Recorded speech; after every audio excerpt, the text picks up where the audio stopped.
Hello friends, स्वागत है आपका हमारे YouTube channel study smart IQ में। और मैं हूं सबा परवीन।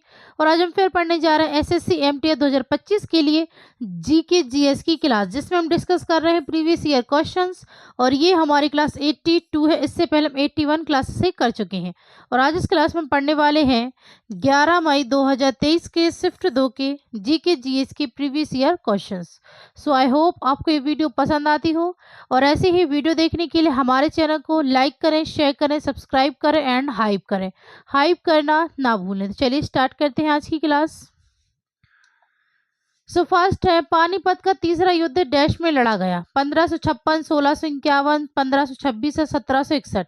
तो पानीपत का तीसरा युद्ध डैश में लड़ा गया। सबसे पहले हम बात करें कि पानीपत का पहला युद्ध कब हुआ था और किसके बीच हुआ था। ठीक है, तो पानीपत का जो पहला युद्ध हुआ था 1526 में। ठीक है, पानीपत का पहला युद्ध हुआ था 1526 में। और ये हुआ था किसके बीच? तो ये हुआ था बाबर वर्सेस इब्राहिम लोदी के बीच हुआ था। ठीक है, बाबर वर्सेस इब्राहिम लोदी के बीच ये युद्ध हुआ था। ठीक है, पानीपत का पहला युद्ध। ठीक है, फिर पानीपत का दूसरा युद्ध कब हुआ था? तो ये हुआ था 1556। ठीक है, पानीपत का दूसरा युद्ध, ठीक है, 1556 में हुआ था। और ये किसके बीच हुआ था? तो ये हुआ था अकबर वर्सेस हेमू के बीच हुआ था। ठीक है, अकबर वर्सेस हेमू के बीच हुआ था पानीपत का दूसरा युद्ध। फिर बात करें, हम क्वेश्चन पे आते हैं कि पानीपत का तीसरा युद्ध, तो ये हुआ था 1761 में। राइट आंसर ऑप्शन डी, 1761 में। और ये किसके बीच लड़ा गया था? तो ये लड़ा गया था मराठा साम्राज्य, ठीक है, मराठा साम्राज्य की तरफ से। सेनापति कौन थे? तो ये थे सदा शिवराव भाऊ। ठीक है, सदा शिवराव भाऊ और अहमद शाह अब्दाली के बीच हुआ था। ठीक है, पानीपत का तीसरा युद्ध हुआ था सदा शिवराव भाऊ और अहमद शाह अब्दाली के बीच हुआ था। ठीक है, चलिए आगे बढ़ते हैं। नेक्स्ट है, निम्नलिखित गुप्त राजाओं में से किसने नालंदा विश्वविद्यालय की स्थापना की? चंद्रगुप्त द्वितीय, चंद्रगुप्त प्रथम, कुमारगुप्त प्रथम या स्कंदगुप्त? तो गुप्त राजाओं में से किसने नालंदा विश्वविद्यालय की स्थापना की थी? तो ये की थी कुमारगुप्त प्रथम ने। Right answer option C, Kumaragupta प्रथम ने नालंदा विश्वविद्यालय की स्थापना कहाँ की थी? तो ये की थी बिहार में। ठीक है, फिर बात करें चंद्रगुप्त द्वितीय कौन था? चंद्रगुप्त द्वितीय से विक्रमादित्य के नाम से जाना जाता था। चंद्रगुप्त प्रथम यह गुप्त वंश का संस्थापक था। ठीक है, गुप्त वंश का संस्थापक था चंद्रगुप्त प्रथम। स्कंदगुप्त यह गुप्त वंश का शासक था। ठीक है, शासक था। ओके, चलिए आगे बढ़ते हैं। नेक्स्ट है, भारतीय उपमहाद्वीप का पहला उद्यान मकबरा कौन सा है? ताजमहल, कुतुबशाही मकबरे, हुमायूं का मकबरा, औरंगजेब का मकबरा। तो भारतीय उपमहाद्वीप का पहला उद्यान मकबरा कौन सा? ठीक है, तो पहला उद्यान मकबरा जो है वो है हुमायूं का मकबरा। Right answer option C, Humayun का मकबरा। और ये कहाँ स्थित है और किसने बनवाया था? तो यह स्थित है दिल्ली में। और ये बनवाया था हुमायूं की बेगम बीगा बेगम ने। ठीक है, हुमायूं की बेगम हाजी बेगम। ठीक है, हुमायूं की बेगम हाजी बेगम ने इसका निर्माण करवाया था, हुमायूं के मकबरे का। ठीक है, फिर बात करें ताजमहल, तो ताजमहल ये कहाँ पर है? तो ये आगरा में है। और इसका निर्माण किसने करवाया था? तो ये करवाया था शाहजहां ने अपनी बेगम मुमताज की याद में। ठीक है, अपनी बेगम मुमताज की याद में इन्होंने ताजमहल का निर्माण करवाया था। ओके, फिर कुतुबशाही मकबरे कहाँ पर स्थित है? तो ये हैदराबाद में है। ठीक है, हैदराबाद में है। और इन्हें किसने बनवाया था? तो इन्हें बनवाया था कुतुब शाही राजवंश ने। ओके, फिर औरंगजेब का मकबरा, तो ये कहाँ पर है? तो ये महाराष्ट्र में है। ठीक है, औरंगजेब का मकबरा महाराष्ट्र में। और ये औरंगजेब ने ही बनवाया था। ठीक है, औरंगजेब ने बनवाया था। ओके, चलिए आगे बढ़ते हैं। नेक्स्ट है, निम्नलिखित में से कौन सी पुस्तक मिल्खा सिंह की आत्मकथा है? Touch play, two lives, romancing my life, the race of my life. तो इनमें से कौन सी पुस्तक मिल्खा सिंह की आत्मकथा है? तो ये है the race of my life. Right answer option D, the race of my life, यह आत्मकथा है मिल्खा सिंह की। ओके, फिर बात करें टच पिल्ले, ये किसने लिखा है? तो टच पिल्ले ये लिखा है आनंद पिल्लई ने, ठीक है। और टू लाइव्स तो यह लिखा है विक्रम सेठ ने, विक्रम सेठ ने। और रोमांसिंग माई लाइफ तो ये लिखा है देव आनंद, ठीक है, यह है देव आनंद की आत्मकथा है। ओके, देव आनंद की आत्मकथा है रोमांसिंग माई लाइफ। ओके, चलिए आगे बढ़ते हैं। नेक्स्ट है चावल का सबसे बड़ा उत्पादक देश कौन सा है? रूस, चीन, ब्राजील या बांग्लादेश? तो चावल का सबसे बड़ा उत्पादक देश जो है वो है चीन, ठीक है। और दूसरे नंबर पर तो भारत है, ठीक है, ठीक है। चावल का सबसे बड़ा उत्पादक जो कि दूसरे नंबर पर देश आता है तो वो है हमारा देश भारत, ठीक है। चलिए नेक्स्ट है टुसु एक फसल उत्सव है जो झारखंड में सर्दियों के दौरान माह के आखिरी दिन मनाया जाता है, फाल्गुन, चैत्र, माघ या पोष। तो टुसु जो कि एक फसल उत्सव है जो कि झारखंड में सर्दियों के दौरान माह के आखिरी दिन में मनाया जाता है पोष में। राइट आंसर ऑप्शन डी, पोष। ओके, नेक्स्ट है रिवर्स रेपो रेट का क्या अर्थ है? वह दर जिस पर आरबीआई विदेशी बैंकों से पैसा उधार लेता है, वह दर जिस पर आरबीआई वाणिज्यिक बैंकों से पैसा उधार लेता है, वह दर जिस पर वाणिज्यिक बैंक आरबीआई से पैसा उधार लेते हैं, या वह दर जिस पर वाणिज्यिक बैंक विदेशी बैंकों से धन उधार लेते हैं। तो रिवर्स रेपो रेट का क्या अर्थ है? तो इसका अर्थ है वह दर जिस पर आरबीआई वाणिज्यिक बैंकों से पैसा उधार लेता है। Right answer option B. Okay, next है ज्योतिबा फुले ने डैश में सत्यशोधक समाज की स्थापना की, 1852, 1873, 1898, 1862।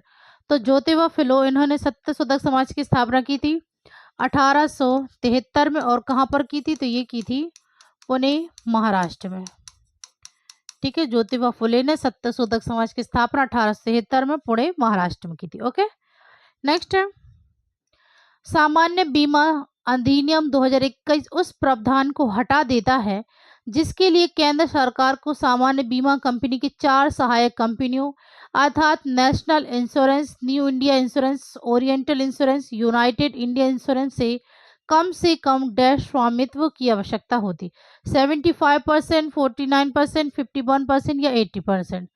तो ये है 51%, ठीक है, कम से कम 51% स्वामित्व की आवश्यकता होती है। Right answer option C. Okay, next है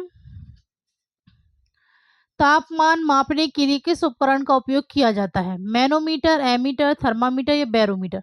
तो तापमान मापने के लिए किस उपकरण का उपयोग किया जाता है? तो ये किया जाता है थर्मामीटर का। Right answer option C, thermometer का, ठीक है। इसके अलावा बात करें ऑप्शन में मैनोमीटर का यूज, तो ये किया जाता है दाब मापने के लिए। एमीटर तो इसका यूज किया जाता है विद्युत धारा मापने के लिए, ठीक है, विद्युत धारा मापने के लिए। बैरोमीटर तो इसका यूज किया जाता है वायुमंडलीय दाब मापने के लिए, ठीक है, वायुमंडलीय दाब मापने के लिए, ठीक है। और इसका मैनोमीटर का दाब, एमीटर का विद्युत धारा, थर्मामीटर का तापमान मापने के लिए और बैरोमीटर का वायुमंडलीय दाब मापने के लिए, ठीक है। चलिए आगे बढ़ते हैं। नेक्स्ट है हिमालय की अधिकांश नदियां किस प्रकार की हैं? विदेशी, बारहमासी, मौसमी या प्रासंगिक? तो हिमालय की अधिकांश नदियां ये हैं बारहमासी, ठीक है। राइट आंसर ऑप्शन बी, बारहमासी। ओके, नेक्स्ट है 1813 के चार्टर अधिनियम ने भारत में ईस्ट इंडिया कंपनी के शासन को अगले डैश वर्षों तक बढ़ा दिया, 15, 5, 20 या 10? तो 1813 के चार्टर अधिनियम ने भारत में ईस्ट इंडिया कंपनी के शासन को अगले 20 वर्षों तक बढ़ा दिया। राइट आंसर ऑप्शन सी, 20 वर्ष। ओके, नेक्स्ट है भारत में मद्रास के मोजार्ट के रूप में किसे सम्मानित किया जाता है? उदित नारायण, एसपी बालासुब्रमण्यम, अरिजीत सिंह या AR रहमान? तो भारत में मद्रास के मोजार्ट के रूप में सम्मानित किया जाता है AR रहमान को। Right answer option D, AR Rahman. Okay, next है बाजीराव प्रथम या बाजीराव बल्लाल डैश के पुत्र थे? पेशवा बालाजी विश्वनाथ, रघुनाथ राव, शिवाजी या माधवराव। तो बाजीराव प्रथम या बाजीराव बल्लाल यह पेशवा बालाजी विश्वनाथ के पुत्र थे। Right answer option A. Okay, next है बाघ गुफाएं, जिसमें 9 बौद्ध गुफाएं हैं, डैश में बाघ नदी पर स्थित 6ठी शताब्दी ईस्वी के आसपास विकसित की गई थी। उत्तर प्रदेश, मध्य प्रदेश, महाराष्ट्र या गुजरात। तो बाघ गुफाएं जिसमें 9 बौद्ध गुफाएं हैं, यह मध्य प्रदेश में। ठीक है, right answer option B, Madhya प्रदेश में बाघ नदी पर स्थित 6ठी शताब्दी ईस्वी के आसपास विकसित की गई थी। Okay, right answer option B, Madhya Pradesh. Next है राजगृह किस महाजनपद की पहली राजधानी थी? कुरु, मगध, कौशल या अवंती। तो राजगृह यह किस महाजनपद की पहली राजधानी थी? तो ये थी मगध की। Right answer option B. Next है यदि हम एक वर्ष में अर्थव्यवस्था की सभी फर्मों के सकल मूल्यवर्धन का योग करें तो हमें एक वर्ष में अर्थव्यवस्था द्वारा उत्पादित वस्तुओं और सेवाओं की कुल मात्रा के मूल्य का एक माप मिलता है। ऐसे अनुमान को डैश कहा जाता है? सकल राष्ट्रीय उत्पाद, कारक कीमत पर राष्ट्रीय आय, शुद्ध मूल्य जोड़ा गया, सकल घरेलू उत्पाद। तो ऐसे अनुमान को कहा जाता है सकल घरेलू उत्पाद। राइट आंसर ऑप्शन डी, सकल घरेलू उत्पाद। ओके, नेक्स्ट है समुद्री परत में मुख्य रूप से डैश और डैश होते हैं? Silica, aluminium, silica magnesium, magnesium alumina या लोहा या एल्यूमिना। तो समुद्री परतों में मुख्य रूप से सिलिका और मैग्नीशियम होते हैं। Right answer option B, silica और मैग्नीशियम। ओके, नेक्स्ट है 2011 की जनगणना के अनुसार भारत के निम्नलिखित केंद्र शासित प्रदेशों में किसमें प्रति वर्ग किलोमीटर जनसंख्या घनत्व सबसे कम है? जम्मू कश्मीर, अंडमान व निकोबार द्वीप समूह, चंडीगढ़ या दिल्ली। तो 2011 की जनगणना के अनुसार भारत के केंद्र शासित प्रदेशों में किसमें प्रति वर्ग किलोमीटर जनसंख्या घनत्व सबसे कम है? तो सबसे कम है ये अंडमान और निकोबार द्वीप समूह में। ठीक है, और सबसे अधिक है दिल्ली में। ठीक है, प्रति वर्ग किलोमीटर जनसंख्या घनत्व जो सबसे अधिक है वो है दिल्ली में। ओके, चलिए आगे बढ़ते हैं। नेक्स्ट है निम्नलिखित में से कौन सा कार्यक्रम 1999 शुरू किया गया था? ग्रामीण रोजगार सृजन कार्यक्रम, महात्मा गांधी राष्ट्रीय ग्रामीण रोजगार गारंटी योजना, स्वर्ण जयंती ग्राम स्वरोजगार योजना, प्रधानमंत्री ग्रामोदय योजना। इनमें से कौन सा कार्यक्रम 1999 शुरू किया गया था? तो ये शुरू किया गया था स्वर्ण जयंती Gram Swarozgar Yojana. Right answer option C. Okay, next है पंडित बिरजू महाराज को शास्त्रीय नृत्य की किस विद्या के लिए पद्म विभूषण पुरस्कार सम्मानित किया गया था? मणिपुरी, कथक, झूमर या मोहिनीअट्टम। तो पंडित बिरजू महाराज को शास्त्रीय नृत्य की किस विद्या के लिए, ठीक है, पद्म विभूषण पुरस्कार सम्मानित किया गया? तो ये किया गया था कथक के लिए। Right answer option B, Kathak. Next है कथकली ने 17वीं शताब्दी में डैश के संरक्षण में दक्षिणी भारत में आकार लिया था? तमिलनाडु के राजकुमार, बंगाल के राजकुमार, कर्नाटक के राजकुमार या पंजाब के राजकुमार। तो कथकली ने 17वीं शताब्दी में कर्नाटक के राजकुमार के संरक्षण में दक्षिणी भारत में आकर लिया था। Right answer option C, Karnataka के राजकुमार। नेक्स्ट है किस प्रकार की बेरोजगारी में व्यक्ति अपनी क्षमता से कम योगदान देता है? घर्षणात्मक बेरोजगारी, प्रच्छन्न बेरोजगारी, अनिवार्य बेरोजगारी या चक्रीय बेरोजगारी। तो किस प्रकार की बेरोजगारी में व्यक्ति अपनी क्षमता से कम योगदान देता है? तो ये है प्रच्छन्न बेरोजगारी। राइट आंसर ऑप्शन बी, प्रच्छन्न बेरोजगारी। ओके, नेक्स्ट है प्रथम फील्ड हैंडबॉल विश्व चैंपियनशिप जर्मनी में डैश में खोली गई थी? 1958, 1928, 1938 या 1948। तो प्रथम फील्ड हैंडबॉल विश्व चैंपियनशिप जर्मनी में 1938 में खोली गई थी। Right answer option C, 1938। Okay, next परमाणु झिल्ली के बिना परमाणु सामग्री वाली कोशिकाओं को डैश कहा जाता है?